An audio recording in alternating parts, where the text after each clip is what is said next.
agora a gente vai falar de roubo. Aquela conduta top que está prevista no artigo 157 do Código Penal Brasileiro, né?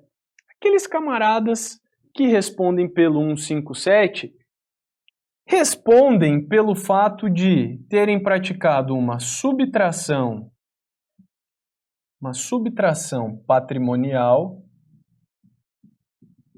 com a aplicação, com o uso de violência ou grave ameaça, ou ainda quando eles impossibilitam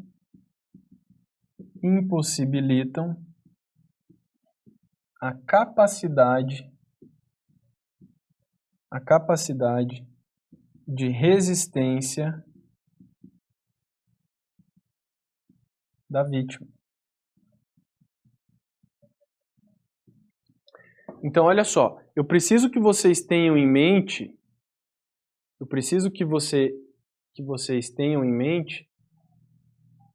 as condutas, como o roubo pode ser praticado. Então, consiste em subtrair para si ou para outra em coisa alheia móvel, beleza? Com o uso de violência ou grave ameaça. Aqui nós temos o chamado roubo próprio. Ou melhor, tudo isso aqui, né? Todo o artigo 157, ele é denominado de roubo próprio. Roubo próprio.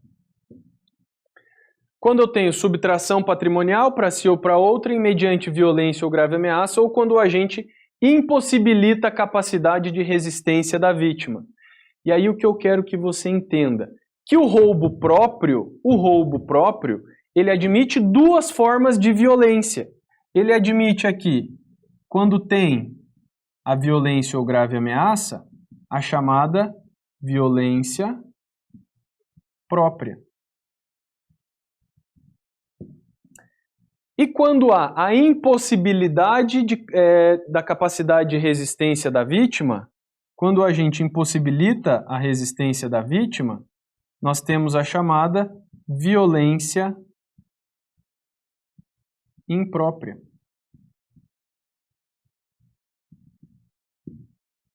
Tranquilo? Tá, professor, me dá um exemplo de violência própria e me dá um exemplo de violência imprópria. Na moralzinha. Olha só, a violência própria é quando a violência é o meio para você conseguir acessar o patrimônio.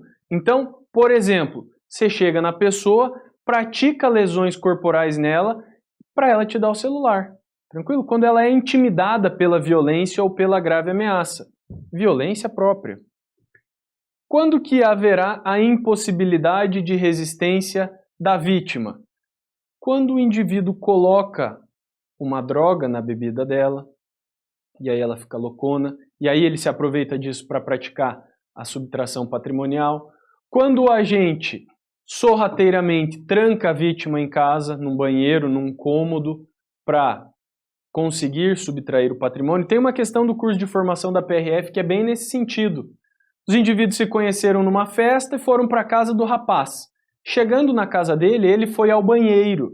E aí, a moça trancou ele no banheiro e subtraiu todos os bens dele. Aí a questão eu queria saber, nesse caso, teve furto com abuso de confiança? Não. Teve roubo próprio com violência imprópria. Beleza? Foi roubo. Essa conduta se classifica como roubo. Beleza? Na sequência, no parágrafo 1º, nós temos aqui a figura do roubo impróprio, que consiste na conduta do agente que, após a subtração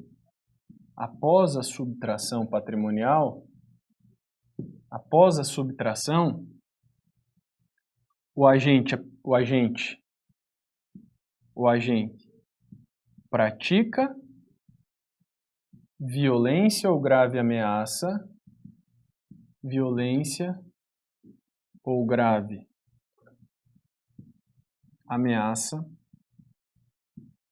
contra a vítima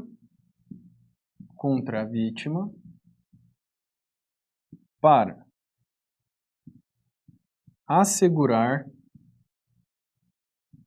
a posse do bem.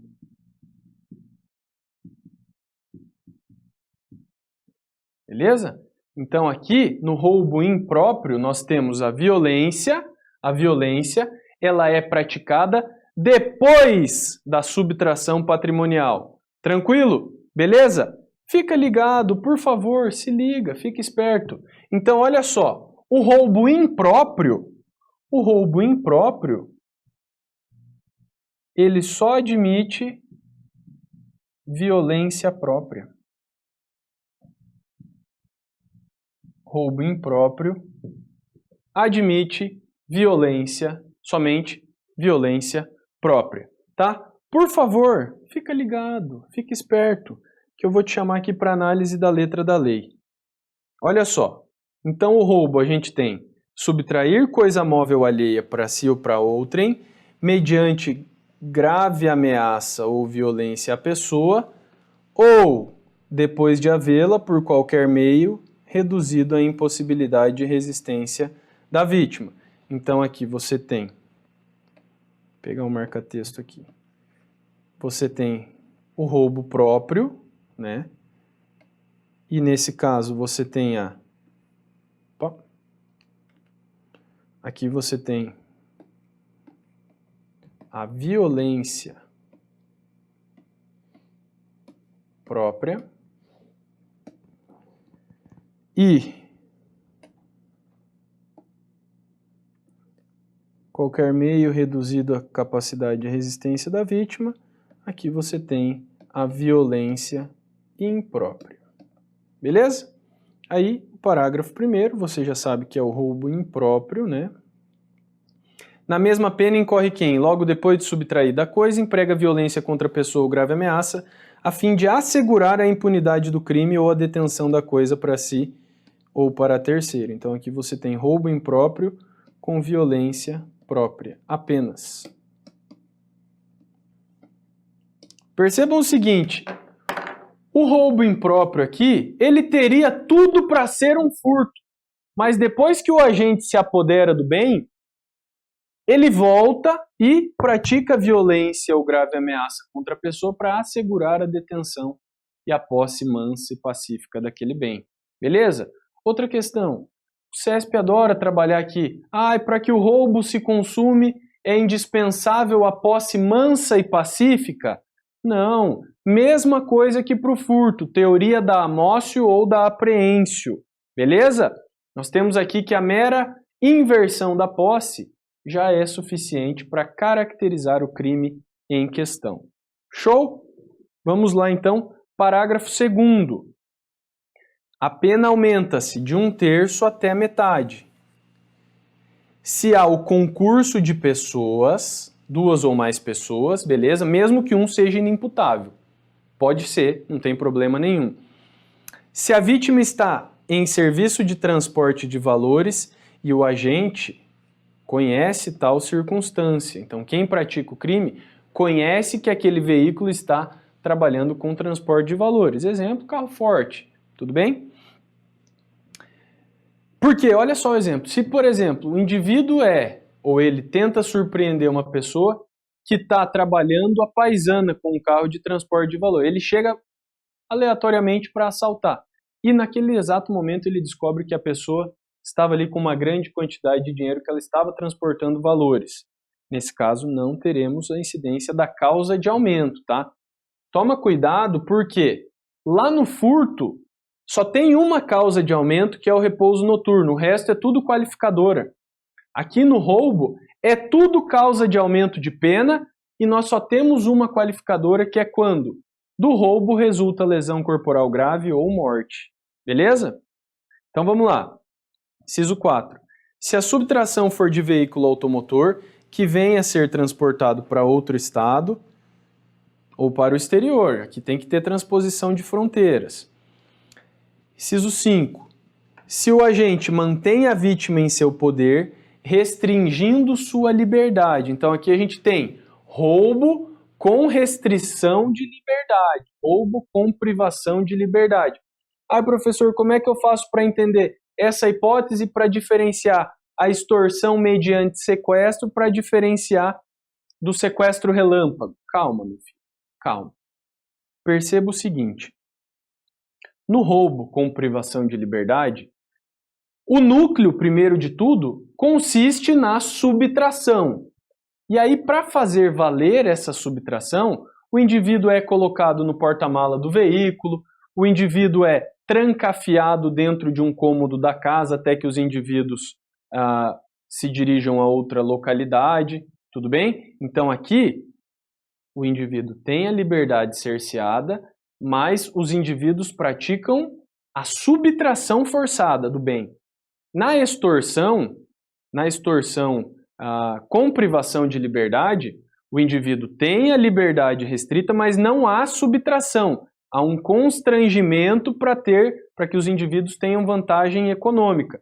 Então, por exemplo, o indivíduo que sob violência ou grave ameaça é encaminhado até um caixa eletrônico e aí os indivíduos ali com um canhão, com o berro nas costas dele falam, ó, vai lá, saca todo o dinheiro que tem na sua conta e me entrega.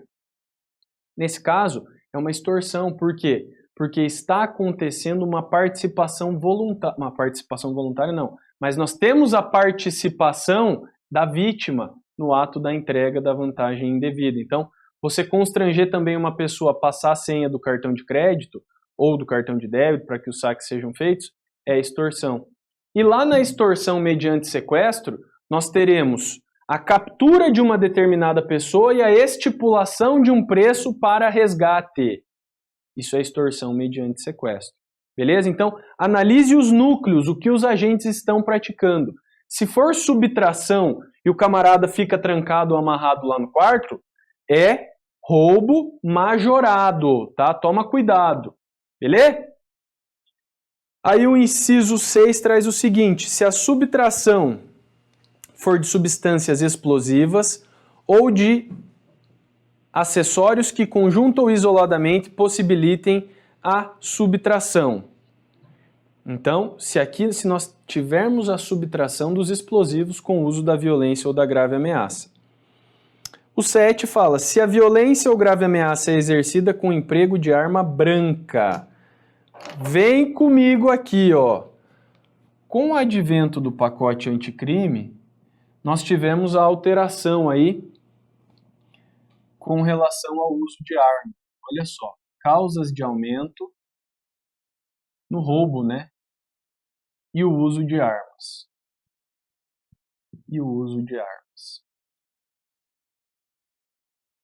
Olha só, então agora nós temos 3 causas de aumento, tá? Nós teremos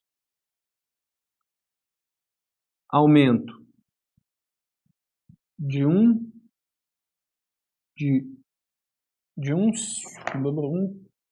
terço à metade, 1/3 até metade, se há o uso de arma branca. O aumento será de 2/3, causa de aumento fixa, se a arma é de fogo. E o aumento, ou a pena será aplicada em dobro, pena em dobro, se for arma de fogo de uso restrito, arma de fogo de uso restrito ou proibido. Beleza? Olha isso aqui vai cair, tá? Então, se a violência é exercida com o emprego de arma branca, aumento de 1/3 à metade. Fechou? Olha o parágrafo 3º. A pena aumenta-se de 2/3. Aumenta-se em 2/3. Se a violência ou ameaça é exercida com o emprego de arma de fogo e ainda se houver destruição ou rompimento de obstáculo com o emprego de explosivo, mediante emprego de explosivo ou artefato análogo que cause perigo comum. Atenção, essa conduta aqui não é crime hediondo. Não é hediondo. Tamo nós. Parágrafo 2º B. Se a violência ou grave ameaça é exercida com o emprego de arma de fogo, de uso restrito ou proibido, pena em dobro. Beleza? E aí nós temos o parágrafo 3º. Parágrafo 3º. Se da violência resulta lesão corporal grave, a pena é de reclusão de 7 a 18 anos. E multa. Claro que aqui a lei falou lesão corporal grave, mas vale também para lesão gravíssima. E se da violência resulta morte, a pena é de reclusão de 20 a 30 anos e multa. Tranquilo? Então, olha só, nós temos aqui no parágrafo 3º, inciso 2, a figura do latrocínio, né? Artigo 157, parágrafo 3º, inciso 2. Artigo 157, parágrafo 3º, inciso 2. O latrocínio é o popular roubo seguido de morte. No inciso 1, a gente tem o roubo seguido da lesão corporal grave. Ah, e por que a simples, a leve, não se enquadrou? Porque a partir da violência, que é uma elementar aí para a figura do roubo, naturalmente nós já teremos uma lesão leve, né? Então já é predisposto. Agora, se a lesão ela é grave, aí entra a qualificadora, tá? Então o latrocínio aqui é uma das formas de se qualificar o roubo. E aí, olha só, esse resultado morte ou esse resultado lesão corporal, não importa se ele foi provocado a título de dolo ou a título de culpa, tá? Mas desde que o indivíduo tivesse ali o objetivo de subtração patrimonial e aplica a violência e da violência resulta a morte, o indivíduo responde ou pela primeira das qualificadoras, que é a pena um pouquinho melhor, ou ele responde pela figura do latrocínio. Então aqui, ó, quando a gente fala desta conduta, o resultado morte pode derivar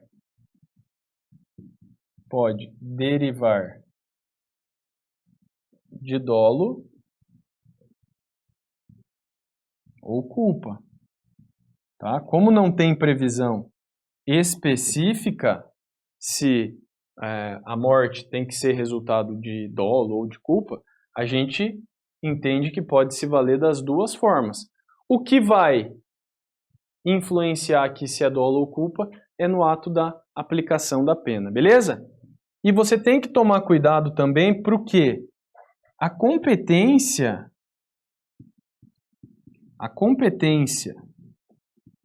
para julgamento é do juízo comum, é do juízo criminal.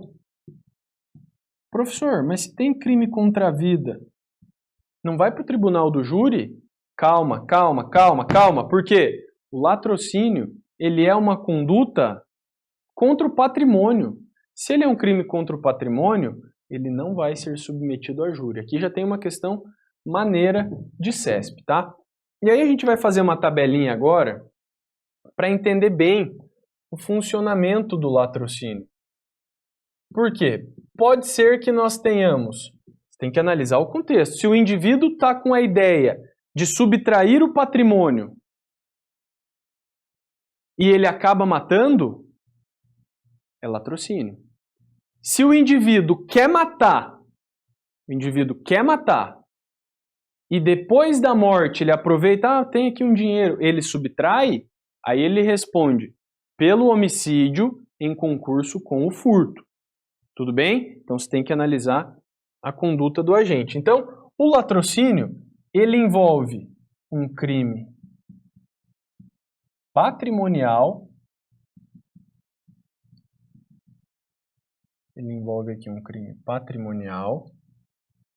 e ele envolve também um crime contra a vida.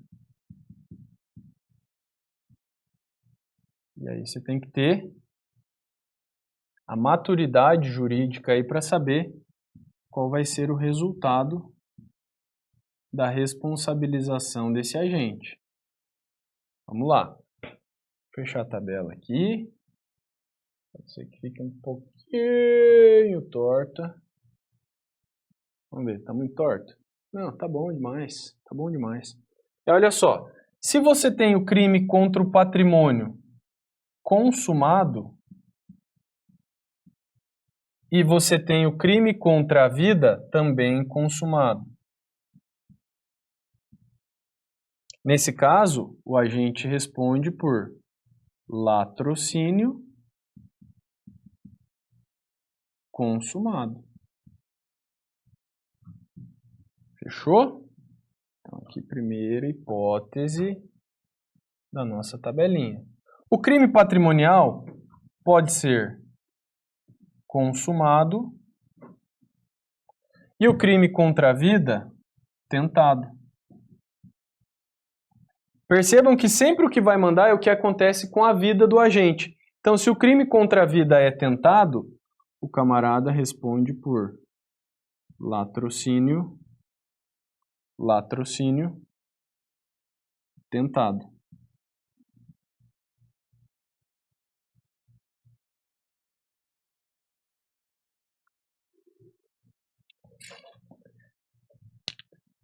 Fechou?